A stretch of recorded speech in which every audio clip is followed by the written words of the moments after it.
வணக்கம் ஃப்ரெண்ட்ஸ், வரம் 360 YouTube channel. நான் உங்கள் ஆதிகேசவன். இன்றைக்கி பதிவில் நம்ம பார்க்க போகிற மூலிகை வந்து நித்திய கல்யாணி மூலிகைங்க. இதுக்கு இன்னொரு பேர் வந்து சுடுகாட்டு மல்லி அப்படின்னும் சொல்லுவாங்க. இதுக்கு ஆங்கில பெயர் வந்து பார்த்திங்கன்னா மடகாஸ்கர் பெரிவிங்கிள் அப்படின்ற பேரில் இது அழைக்கப்படுதுங்க. இந்த பூனுடைய தனி சிறப்பு வந்து பார்த்திங்கன்னா வருஷம் முழுவதும் பூக்கக்கூடிய தன்மை உள்ள ஒரு பூ தாங்க இந்த நித்திய கல்யாணி பூ. இதனுடைய பூக்கள் வந்து வேறு வேறு நிறத்தில் இருக்குங்க. வெள்ளை நிறத்தில் இருக்கும், இளஞ்சிவப்பு நிறத்தில் இருக்கும், ஊதா நிறத்துலையும் இருக்குங்க.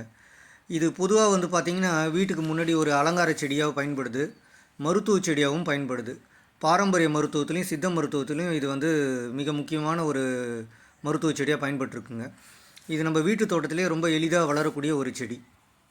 இதன் மருத்துவ பயன்கள் பார்த்திங்கன்னா அளப்பரிய மருத்துவ பயன்கள் இதில் இருக்குங்க.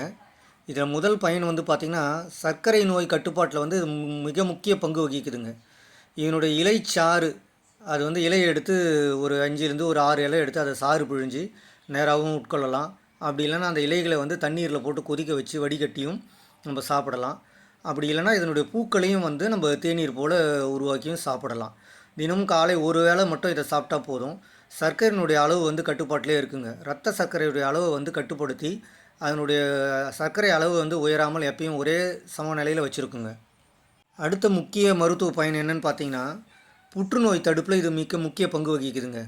புற்றுநோய் வராமல் தடுக்கவும் வந்த பின்பு அதன் வீரியத்தை குறைக்கவும் இது வந்து ரொம்ப முக்கியமாக பயன்படக்கூடிய ஒரு மூலிகை தான் இந்த நித்திய கல்யாணி. இந்த நித்திய கல்யாணி செடியிலேருந்து எடுக்கக்கூடிய 2 பொருள் இருக்குங்க. வின்கிறிஸ்டைன் அண்டு வின்பிளாஸ்டைன் அப்படின்னு ஒரு 2 அல்கலைடு இந்த நித்திய கல்யாணி செடியிலேருந்து எடுக்கிறாங்க. இதுதான் புற்றுநோய்க்கு மருந்து தயாரிக்கிறதுல வந்து இதை பயன்படுத்துகிறாங்க அப்படின்னு ஆராய்ச்சியில் வந்து தெரிவிச்சிருக்காங்க. அது மட்டும் இல்லாமல் இது உயர் ரத்த அழுத்தத்தை வந்து கட்டுப்படுத்தக்கூடிய ஒரு தன்மையுடையதுங்க. இதனுடைய இலைச்சாறோ அல்லது வந்து கஷாயமோ அல்லது பூக்கள் தேநீராக வச்சு குடித்தோம்னா ரத்த அழுத்தத்தை வந்து கட்டுப்படுத்தும், ரத்த ஓட்டத்தை வந்து ஒரே சீராக்கும்.